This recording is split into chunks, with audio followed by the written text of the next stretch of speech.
وَلَقَدْ يَسَّرْنَا الْقُرْآنَ لِلذِّكْرِ فَهَلْ مِن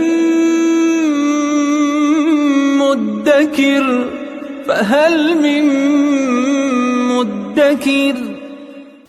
اعوذ باللہ من الشیطان الرجیم بسم اللہ الرحمن الرحیم الحمد للہ رب العالمین وصلی اللہ علی سیدنا و نبینا بالقاسم المصطفى محمد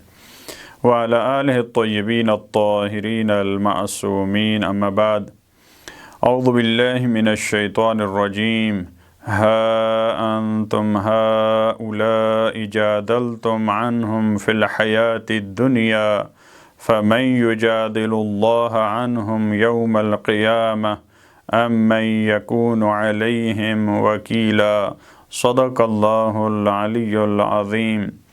پروردگار عالم نے سورہ نساء کی گزشتہ آیات میں ختمی مرتبت کو اور یہ فرمان اور یہ دستور در حقیقت ہر مسلم کے لیے، ہر فرد کے لیے ہے کہ وہ افراد جو خیانت کار ہیں، جنہوں نے خیانت کی ہے، ان کا دفاع نہ کریں، ان کے حق میں بیان نہ دیں، چاہے وہ خیانت معاشرے کی تھی، چاہے وہ خیانت ان کے پاس کوئی اللہ کی رکھی امانت تھی، خدا کی دی ہوئی امانت تھی، چاہے وہ فیصلے کی صورت میں، چاہے وہ خلافت کی صورت میں، قضاوت کی صورت میں، علم کی صورت میں، مال کی صورت میں، جو بھی پروردگار نے ان کو عطا کی چیزیں، اس میں جو خیانت کرتا ہے، یا معاشرے کی طرف سے جو افراد کے پاس چیزیں رکھی جاتی ہیں،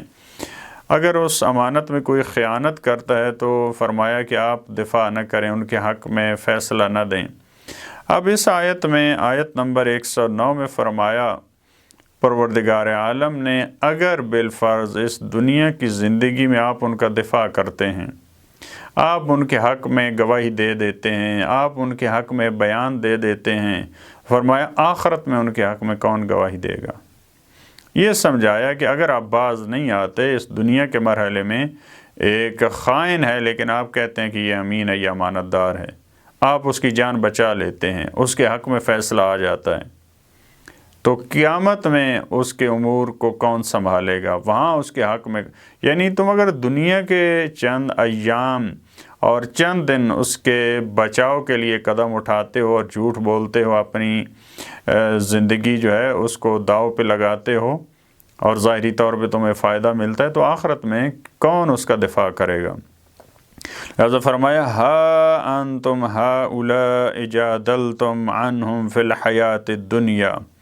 ہاں یہ تم ہو جو ان کے لیے جدال کرتے ہو، جو ان کا دفاع کرتے ہو، جو ان کے لیے لڑتے ہو، ان کے لیے جھگڑتے ہو، فی الحیات الدنیا، دنیا کی زندگی میں، دنیا کی زندگی میں یہ تم ہو۔ ممکن ہے تم ایسا کام کرو کہ ان کا دفاع کرو، ان کے حق میں بیان دو، ان کو بچانے کی کوشش کرو، تو دنیا میں ممکن ہے آپ ان کا دفاع کر لیں۔ فَمَن يُجَادِلُ اللَّهَ عَنْهُمْ يَوْمَ الْقِيَامَةِ، فرمایا تو قیامت کے دن ان کا کون دفاع کرے گا؟ ان کی طرف سے کون لڑے گا؟ کون ان کا وکیل بنے گا؟ کون ان کے بچاؤ کا وہاں پہ سامان فراہم کرے گا؟ قیامت کے دن کون ہوگا؟ أَم مَّن يَكُونُ عَلَيْهِمْ وَكِيلًا، یہ کون ایسا شخص ہے جو ان پہ وکیل بنے گا؟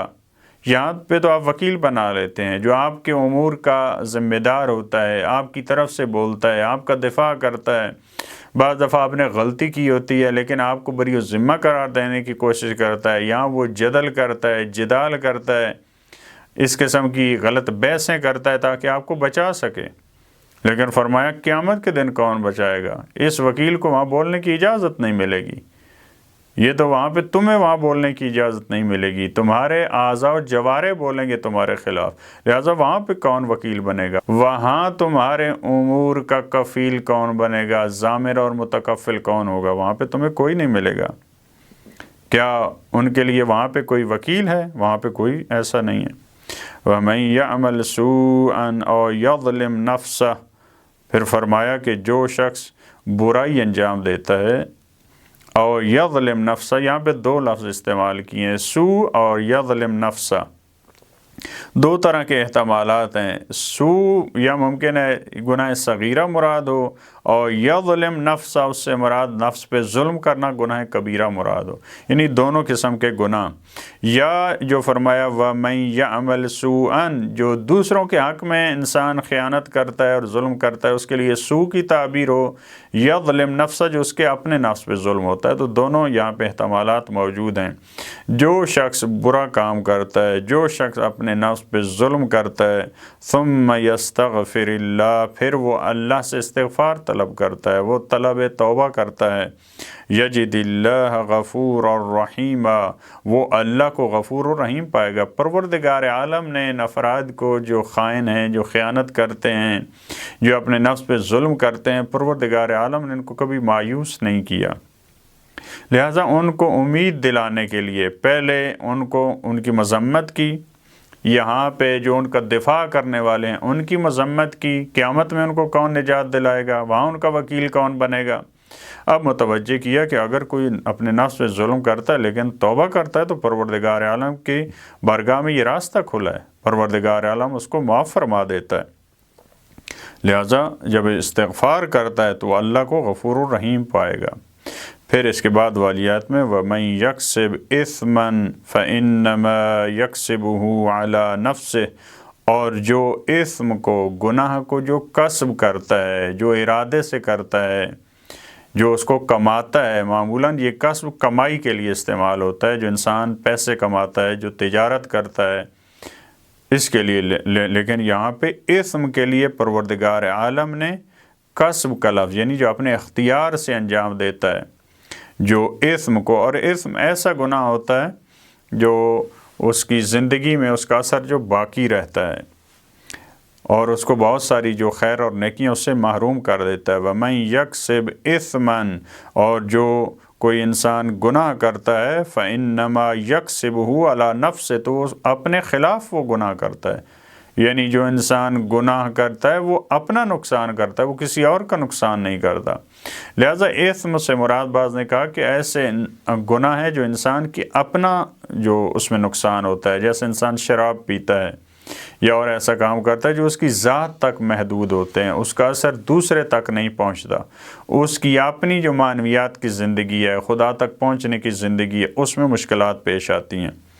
لہٰذا اس کا اپنا نقصان ہے۔ جو کوئی اسم کماتا ہے، جو کوئی گناہ کرتا ہے، وَكَانَ اللَّهُ عَلِيمًا حَكِيمًا، اور پروردگار عالم وہ علیم بھی ہے، حکیم بھی ہے۔ جو کوئی انسان گناہ انجام دیتا ہے پروردگار عالم اس کو جاننے والا ہے، وہ پروردگار سے اوجھل نہیں ہے،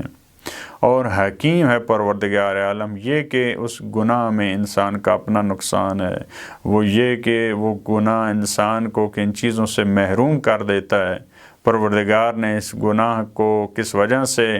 اس پہ یہ سزا رکھی ہے، کس وجہ سے اگر وہ انسان توبہ قبول کرتا ہے، کن مراحل میں تو پروردگار اس کی توبہ کو قبول کر لیتا ہے، بھائی یہ سارے مراحل اس میں پروردگار علیم ہے اور وہی حکیم ہے۔ خداوند عالم کے محضر میں ہم یہ دعا کرتے ہیں کہ وہ ہمیں توفیق دے، یہاں کسی خیانت کار